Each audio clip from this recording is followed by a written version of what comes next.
Yo tengo 3 años viviendo en Costa Rica y sé que es fácil, cuando el problema no es contigo, es fácil mirar para el otro lado. Entonces, quiero darle gracias a José Cañas por organizar esto tan bonito y por permitirnos a nosotros venir hoy aquí a disfrutar. Yo soy un venezolano, soy de vocación, entre otras cosas, soy pastor, soy venezolano de nacimiento y de corazón, y en los últimos días soy un venezolano angustiado, como muchos de ustedes.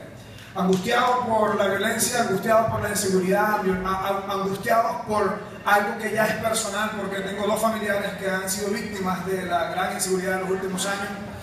Angustiados cuando vemos otro video, otra foto de otra persona sufriendo, de otra persona llorando, de otra madre llorando en los eventos recientes en nuestro querido país.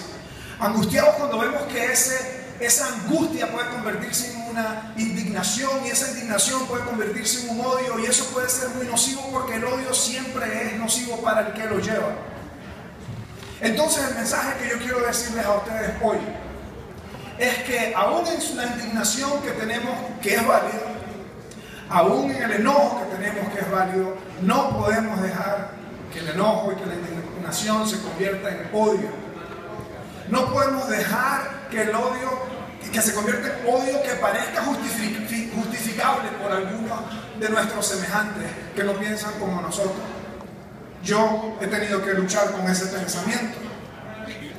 Entonces, si no vamos a dejar que el odio, que la indignación se convierta en odio, ¿qué podemos hacer? Lo que podemos hacer entonces es decir, vamos a agarrar la fuerza de la gente que ha sufrido, los que están muy personales, como en mi caso, los que tenemos a alguien porque a todos nos ha afectado. Vamos a agarrar esa fuerza, y la mejor forma de honrar a una persona que ha muerto, la mejor forma de honrar a una persona que ha sufrido, a una persona que ha llorado, es convertir esa energía para limpiarnos y despojarnos de cualquier fuerza maligna que quiera llevarnos al odio, y convertirlas en fuerzas que se conviertan en esperanza, en fuerzas que se conviertan en esperanza de que el mismo Dios que nos consuela es el mismo Dios que traerá justicia en algún momento. Porque yo sí sigo, aunque la historia reciente de mi país es años luz de la historia en la que crecimos, yo sí sigo orgulloso de ser venezolano. Yo sí sigo orgulloso de que me gustan las arepas.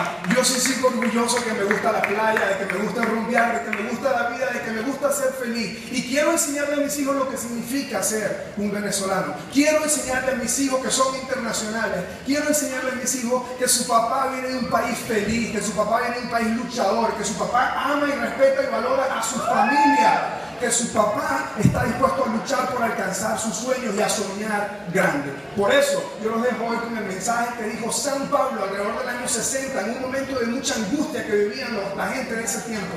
No seamos vencidos de lo malo, sino venzamos con el bien al mal. ¡Viva Venezuela!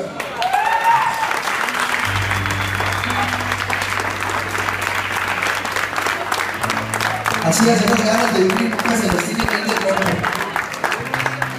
El día que se nos vayan es el día que ganamos, o sea, que palmamos para el político. Y ni siquiera el día que palmamos,